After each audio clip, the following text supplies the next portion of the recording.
anyone that has kids wants to create a safety net and a springboard.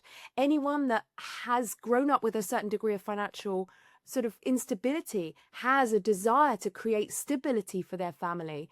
And I think culturally, there's a real distinction in the US as opposed to the UK. In the UK, we don't talk about this stuff. It's all about, oh, no, we don't talk about money. No, thank you. And I think that comes from a history and a society where it's quite class rigid. And we have an aristocracy where, that generational wealth is something we pretend no longer exists, right? It's something stuck in Downton Abbey, right? But for Americans, and half my family's Americans, so they helped me when I was writing the book kind of sort of see that cultural difference, is that you guys have a much more, firstly, litigious culture. So you have a much more sort of clearer conversations around prenups, definitely tighter restrictions on prenups. You have a much more open conversation around money and aspiration. I watch Love is Blind US obsessively, right? And it's always staggering to me how many of the couples, when they're having initial conversations about marriage and partnership and longevity and building a life together, talk about building generational wealth. I mean, that just doesn't happen in the UK.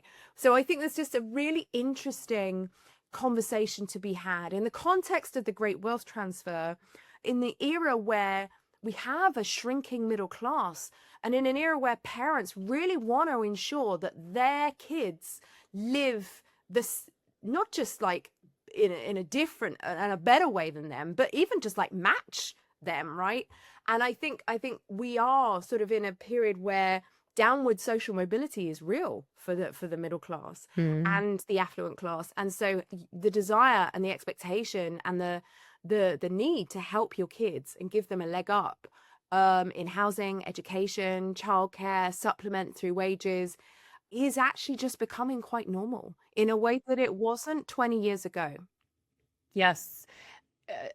Several colleagues, I remember we were having a conversation several years ago, just kind of still close to COVID times, about how are these people still out? How are these young people out and about doing, going to concerts, going to restaurants, doing all these things? And we've heard the stats about unemployment. People aren't working, and yet they're doing all the things. And then I was stunned when I saw the stats about how many young adults are receiving support in the U.S. It's around 50% of parents supporting, or families, with 18 plus year olds being supported, which is the highest levels, I think, probably on record.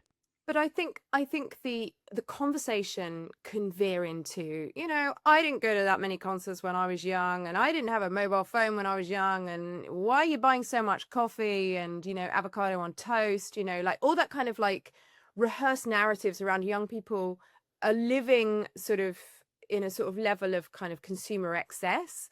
And that's why they can't afford houses, and that's why they have so much student debt. The reality is actually, very clearly since the 2008 financial crisis, the big ticket items in life, housing, Certainly. education, healthcare, have gone up, right? A lot, okay? In different degrees, in different cities, in different states, of course. But the big ticket items in life have gone up. And then you combine that with the wages haven't kept pace necessarily with those big ticket items in life. Better in the US than they are in the UK. But there's a growing disparity between house prices and wages, right? Compared to the 80s and 90s. And then you say, well, what actually has become cheap? What has become affordable? And what through affordability have we become used to? Well, okay, Wi-Fi and connected internet, particularly through our phones. The universalization of the smartphone, it's now seen as a human right, not necessarily as a luxury, right? When we talk about eating out, food, the percentage that we used to pay out each month or each week, even to in terms of food, have decreased massively. Food is actually a much smaller proportion of our expenditure than it was 30, 40 years ago, and certainly 50, 60 years ago. And so the thing is that certain things have become expensive and certain things have become cheap.